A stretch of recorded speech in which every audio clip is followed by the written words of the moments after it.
Hello बच्चों, कैसे हो? ठीक हो सारे? So welcome to my channel Science Guru और मैं हूं आपका अपना शिवम शर्मा। तो बच्चों, आज मैं लेके आया हूं part number 2 kinetic theory of gases का। और इस काइनेटिक थ्योरी ऑफ गैसेस के अंदर हम दूसरे लेक्चर में आज आइडियल गैस या फिर परफेक्ट गैस इक्वेशन के बारे में बात करेंगे। या तो आइडियल गैस बोल लो और या फिर परफेक्ट गैस, बात एक ही है। वैसे तो कोई भी चीज आइडियल या फिर परफेक्ट गैस नहीं होती है। मार्कर में इंक खत्म है, रात हो गई, इंक कहां से लाऊं? तो हाँ, मैं यहां पे आ गया। तो देखो, अगर हम बात करें आइडियल गैस इक्वेशन की, सबसे पहले देखते हैं आइडियल गैस इक्वेशन है क्या चीज। देखो, ये आइडियल गैस इक्वेशन अगर मैं सिंपल सी टर्म में बात करूं, so it is the relation between P V and mainly T and again another number of moles, वो डिपेंड करता है, वो तो खैर अलग चीज है। तो मेन इनका रिलेशन बनाने के लिए हम आइडियल गैस मतलब आइडियल गैस की एक इक्वेशन बनाते हैं, परफेक्ट गैस की इक्वेशन बनाते हैं। तो यहाँ पे दो चीज हम एज्यूम कर लेते हैं। कभी भी हम जब परफेक्ट गैस इक्वेशन बनाते हैं तो उसमें हम दो चीज एज्यूम कर लेते हैं। सबसे पहली चीज जो एजम्पशन में लेते हैं, सबसे पहली चीज, the size of molecules is very very small, say negligibly small। इतना small होना चाहिए कि उसका ना रेडियस का पता लगे ना किसी का। सेकेंड assumption देखते हैं, the force of attraction between the molecules is almost zero. मतलब कोई भी मॉलिक्यूल एक दूसरे को अट्रैक्ट नहीं करेगा, क्योंकि अगर मॉलिक्यूल अट्रैक्ट करेगा तो उसकी वजह से हमारे जो वॉल्यूम है या प्रेशर है उसमें अनबन हो सकती है। बट हमें अनबन नहीं करना, हमें कांस्टेंट लेके चलना है, बिल्कुल सेम। तो ये दोनों के दोनों कंडीशन हम सामने रखते हैं फॉर परफेक्ट गैस इक्वेशन। मैं तुम्हें एक बात बता दूं, कोई भी गैस परफेक्ट गैस नहीं होती है। जैसे कोई इंसान परफेक्ट इंसान नहीं होता, जैसे कोई स्टूडेंट परफेक्ट नहीं होता, ऐसे ही गैस भी कोई परफेक्ट नहीं होती है। तो assumption के बाद हम डेरिवेशन स्टार्ट कर लेते हैं। तो क्या होता है बेसिकली, देखो हमें बॉयल्स लॉ ने बताया था, अकॉर्डिंग टू बॉयल्स लॉ। तो भाई बॉयल्स लॉ कहता है that V is inversely proportional to P। बहुत बढ़िया, number 1 equation. And according to Charles law, वो महाराज कहते थे कि V is directly proportional to T। बहुत बढ़िया। जब इन दोनों को देखा गया तो इन दोनों को देखने के बाद हमने इनको कंबाइन कर दिया, क्योंकि एक से कोई बात बनी नहीं। तो जब इन दोनों को कंबाइन किया गया, ध्यान से देखो, so V is directly proportional to T upon P from 1 and 2 लिख सकते हो ऊपर। सो फ्रॉम 1 and 2 लिख सकते हो। सो ये आ गया हमारे पास। अब अगर मैं कांस्टेंट ऐड करूं, ध्यान देंगे, V is equal to constant T upon P, ये उधर जाएगा तो PV upon T is equal to constant. Clear है? Now this constant can be R, मतलब PV is equal to RT, where R is constant and is called universal gas constant. Universal gas constant. एक और चीज याद रखेंगे बेटा कि जो R की वैल्यू है वो कांस्टेंट रहती है। फिर ऑल गैसेस, सारी की सारी गैसेस के लिए R की वैल्यू कांस्टेंट रहेगी। क्या वैल्यू रहेगी वो हम जरूर निकाल के देखेंगे, ठीक है, कि क्या वैल्यू रहती है। एनीवेज, सो R क्या एक तरह कांस्टेंट एंड इस कांस्टेंट क्या बोला जाता है? Universal gas constant. इसकी वैल्यू अगर देखी जाए, R की वैल्यू वैसे तो ली जाती है 8.31।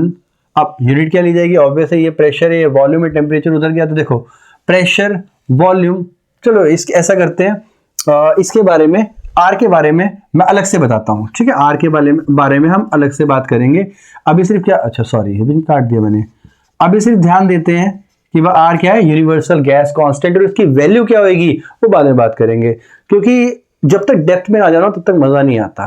तो इसके भी डेप्थ में जाएंगे और देखेंगे आर की वैल्यू निकल के क्या आती है और उसकी यूनिट क्या आती है। क्लियर है? सो देखो ये आ गया ना, ये तो है फॉर 1 मोल, ध्यान रखना, this is for 1 mole. 1 mole के लिए। बट अगर इसको मैं चेंज करूं for n number of moles, अगर मोल्स एक ना होके n हो गए, then the equation PV is equal to nRT where n is number of moles. Now this equation is called perfect gas equation for n moles. n moles के लिए इस equation को हम बोल सकते हैं कि ये परफेक्ट गैस इक्वेशन है। अब सिंपल सी बात है कि हमेशा नंबर ऑफ मोल्स तो नहीं दिए होंगे, हो सकता है हमें मॉलिक्यूलर मास दिया हो सकता है हमें नंबर ऑफ मॉलिक्यूल्स दे रखे हो, तो उसके लिए क्या करा जाएगा वो देख लेते हैं। तो ये बेटा बहुत बाहर निकल रहा है, मेरा और काम नहीं आ पाएगा, तो फॉर 1 ओनली मोल खत्म करते हैं और यहाँ पे लाइन लगाते हैं और आगे बढ़ते हैं। तो देखो यहाँ पे जो मुझे पता लगा वही पता लगा कि PV is equal to nRT कोई इक्वेशन होती है जिसको मैं परफेक्ट गैस इक्वेशन बोलता है, समटाइम्स कॉल्ड आइडियल गैस। नहीं, ये बोल सकते हैं कि it is called ideal gas and sometimes it is called perfect gas equation. चलो यहां से आगे बढ़ते हैं। हम तुम इसे आइडियल गैस के इक्वेशन हम तुम इसे आइडियल गैस इक्वेशन के नाम से ही जाना करते हैं। ना देखो अब देखते हैं ना, फॉर 1 ग्राम ऑफ गैस, अगर गैस हमारे पास उसका मास कितना है 1 ग्राम, तो सिंपल सी बात है जो मोल्स होंगे, moles is equal to mass upon molecular mass m naught लिख सकता हूं ना। मास क्या है 1 kg, इसका मतलब n की वैल्यू क्या आएगी 1 by m naught. Value put करके देखते हैं इसके अंदर। मैं इस इक्वेशन को 1 2, इस इक्वेशन को मैं 3 लेने वाला हूं और इस इक्वेशन को मैं 4 लेने वाला हूं। तो 4 को हम 3 में पुट करेंगे, सो क्या आएगा हमारे पास PV is equal to R upon m naught into T, यही आ गया ना। ये भी मैं इसको भी कांस्टेंट कर सकता हूं, तो मैंने क्या किया, इसको भी एक कांस्टेंट मार्क कर दिया। So PV is equal to small r T where small r is equal to capital R upon m naught. तो हमारे पास एक और गैस इक्वेशन रेडी है in terms of small r। अब स्मॉल r क्या चीज है, small r is another gas constant. तो यहां पे स्मॉल r क्या है, एक तरह का कांस्टेंट है। यस, यूनिवर्सल गैस कांस्टेंट नहीं है, बट r की वैल्यू क्या है, कांस्टेंट है, हम निकाल सकते हैं। नाउ अनदर, अगर मैं इसी को थोड़ा सा और चेंज करूं, ध्यान देंगे, देखो एक चीज तुमने बहुत ही अच्छी तरह पढ़ी होगी जिसको बोला जाता है बोल्ट्जमैन कांस्टेंट।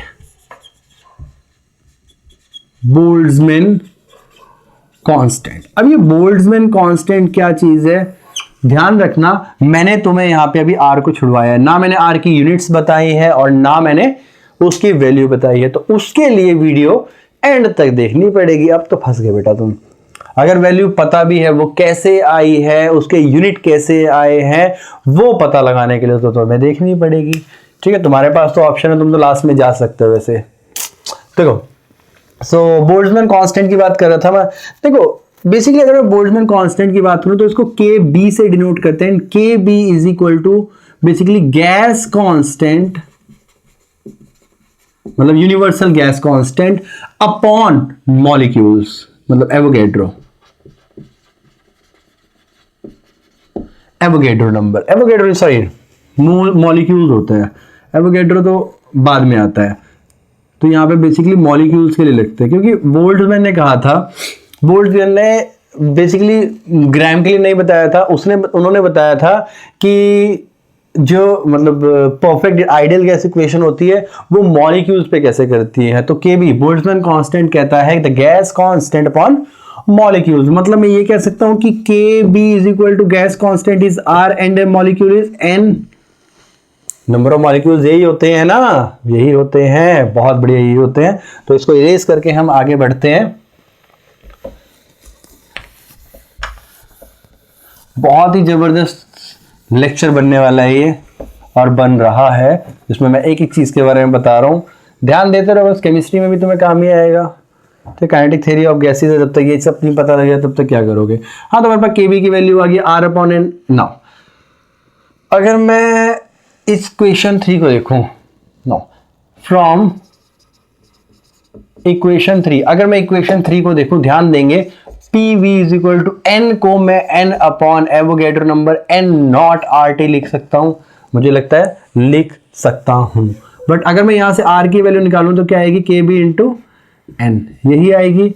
इस इक्वेशन को मैं मार्क कर सकता हूं, जब इसको 3 मार्क करिए तो इसको 4 मार्क 5 मार्क कर देते हैं, अरे यार इसे 5 मार्क करते हैं और इसे 6 मार्क कर लेते हैं। जब मैं इसकी वैल्यू यहां पुट करूंगा तो P V is equal to N upon N naught into R की वैल्यू पुट करूंगा तो K B into N into T. मैंने कुछ गलत कर दिया, कटना चाहिए, कट क्यों नहीं रहा है।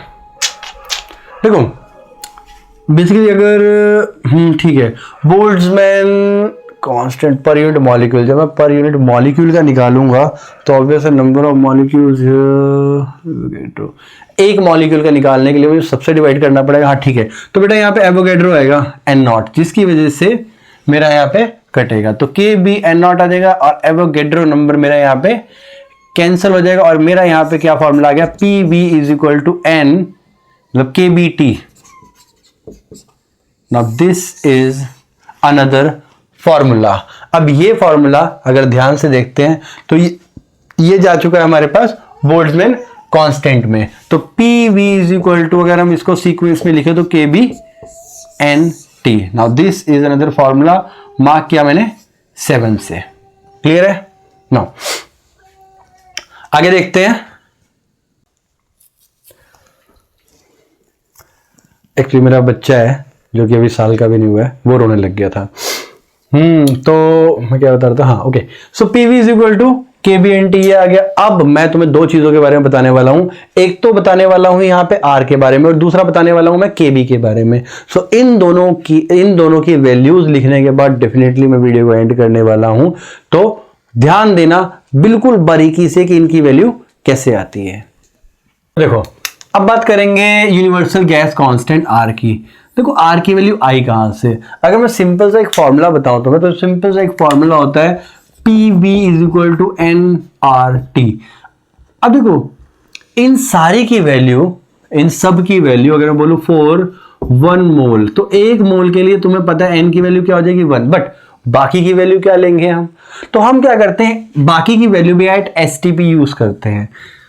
बाकी की वैल्यू एसटीपी यूज करने का मतलब है कि स्टैंडर्ड प्रेशर और टेम्परेचर, एक स्टैंडर्ड प्रेशर टेम्परेचर और वॉल्यूम सेट किया गया है जिस पे हम किसी भी पर्टिकुलर कांस्टेंट की वैल्यूज लेते हैं। तो अगर मैं आर की वैल्यू निकालूं तो स्टैंडर्ड के लिए आर की वैल्यू निकालनी है तो P naught V naught upon T naught, इन सब की वैल्यू अगर मैं लिखूं, देखो स्टैंडर्ड प्रेशर की बात करते हैं सबसे पहले, तो स्टैंडर्ड प्रेशर की बात करें तो 0.76 मीटर ऑफ मरकरी, बट इसको हमें चेंज करना होगा क्योंकि मरकरी वाली यूनिट क्यों लूंगा मैं, तो इसको चेंज करने के लिए मैं क्या करूंगा, pressure is equal to rho ji h, क्योंकि मरकरी कॉलम ऊपर जाता है। देखो ये सब मैं बता चुका हूं कैपिलरी एक्शन में, अगर तुम्हें देखना है तो देखने जा सकते हो इस वीडियो में। मैकेनिकल प्रॉपर्टीज ऑफ फ्लूइड में मैंने बताया हुआ है कि कैसे काम करता है, ठीक है। सो 0.76 मल्टीप्लाई, ये क्या है, ये हाइट होती है, इसके साथ में डेंसिटी होती है, कि फॉर्मूला होता है pressure is equal to rho ji H, rho मतलब 13.6 इंटू 10⁻³ ये डेंसिटी होती है बेसिकली, मल्टीप्लाई एच की वैल्यू लिख लिया, ग्रेविटी 9.8। इन सब की वैल्यू पुट करने के बाद हमारे पास स्टैंडर्ड प्रेशर की वैल्यू आ जाती है। और अगर मैं बात करूं बेटा वी नॉट की, so V naught is equal to, it is 22.4 litres and this will be is equal to 22.4 into 10⁻³ metre cube. तो ये हमारे पास आ गई एसटीपी कंडीशन में। टेम्परेचर की बात करूं तो वो तुम्हें पता है 273.15 केल्विन। बस इन सब की वैल्यू पुट करना है और आर की वैल्यू जो हमारे पास आती है वो आती है 8.314। ध्यान देंगे, अब यूनिट भी बताऊंगा कैसे आएंगे। प्रेशर के यूनिट होते हैं बेटा, देखो थोड़ा सा ना चेंज करते हैं, मैं थोड़ा सा तुम्हें गेम खिलवाता हूं। यूनिट के लिए मैं इसको थोड़ा सा अलग कर दूं, जैसे हमारे पास R is equal to P V upon N T A, यही है। देखो प्रेशर इंटू वॉल्यूम, बताने को मैं तुम्हें सिंपल प्रेशर की टर्म में ही बता दूंगा, बट उसमें चलते ही नहीं है। अगर तुम कहीं भी वैल्यू लिखी देखोगे तो इसको वर्क डन की टर्म में लिखोगे। वर्क डन की टर्म में लिखो, तुमको यहाँ ये कहां से आया, ठीक है। तो इसमें भी कर सकते हैं। अगर मैं यहां से निकालता हूं तो क्या आएगा तुम्हारे पास, ध्यान देते हैं, पास्कल, मीटर क्यूब, पर केल्विन और पर मोल। तो इतने बड़ी यूनिट याद करने की जरूरत नहीं है, बस ये ध्यान रखो कि जो आर की वैल्यू है, अब प्रेशर और volume R is equal to W मतलब work done upon N T. तो क्या आएगा, वर्क डन बेसिकली होता है जूल, वर्क डन होता है जूल पर मोल पर केल्विन। सिंपल, 3 टर्म में तुम्हारे पास यूनिट आ गई, अदरवाइज यूनिट बहुत बड़ी आनी थी। तो हमारे पास क्या आया, जूल पर मोल पर केल्विन। सिंपल सा हिसाब किताब है, इसको मतलब बदलने की जरूरत ही नहीं है, कितना तो इजी है। अब ये तो हमारे पास आई है बेटा सीजीएस में, इसे हम बोल देते हैं कि ये है सीजीएस की यूनिट, एसआई यूनिट है ये, एसआई यूनिट। अगर इसी को सीजीएस में कन्वर्ट करते हैं तो सीजीएस में कन्वर्ट करने के बाद हमारे पास जो वैल्यू आती है वो होती है 1.38, नहीं हमारे पास 1.3, क्योंकि अगर हम डिवाइड करेंगे 4.2 से डिवाइड करने के बाद 4 2 8 मतलब समथिंग 1.98 आएगा। 1.98 इंटू 10 रेज़ टू पावर -3 क्या आएगा, जूल की जगह सेम कैलोरी आ जाएगा, क्योंकि 4.2 से डिवाइड कर दिया। एंड यू नो दैट, यहां पे लिख देता हूं 1 joule is equal to, sorry 1 calorie is equal to 4.12 joule, ठीक है। तो आगे बढ़ते हैं, 1 2 होता है, आई थिंक 2 होता है, जो भी होता है।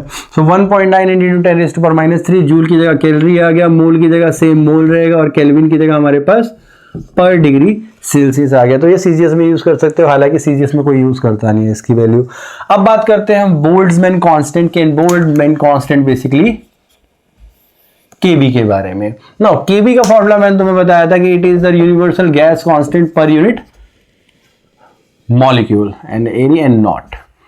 सो KB is equal to R की वैल्यू है हमारे पास 8.314 अपॉन, ये आ गया हमारे पास NO की value which is 6.022 into 10 raise to power -23। So KB is equal to, जब मैं इसको सॉल्व करूंगा तो मेरे पास something 1.38 into 10 raise to power -23 आता है। अब अगेन बात करेंगे कि इसके यूनिट क्या होते हैं। तो सिंपल, जो आर के यूनिट होते हैं बस उसको मोल से डिवाइड कर दो। तो सिंपल हमने क्या करना है, यहाँ पे मोल यूज नहीं करना है, तो हम यहाँ पे आएंगे जूल पर केल्विन, बस खत्म। तो केबी की वैल्यू यही होती है, और इसी के साथ मैं वीडियो को एंड करने वाला हूँ। वीडियो अच्छी लगी हो तो लाइक जरूर करना, आपका एक छोटा सा लाइक मुझे बहुत मोटिवेशन देता है। चाहो तो चैनल को सब्सक्राइब कर सकते हो, दोस्तों में शेयर कर सकते हो वीडियो को अगर अच्छी लगी हो तो। फिर मिलते हैं अगली वीडियो में, तब तक के लिए ध्यान रखिए और पढ़ते रहिए।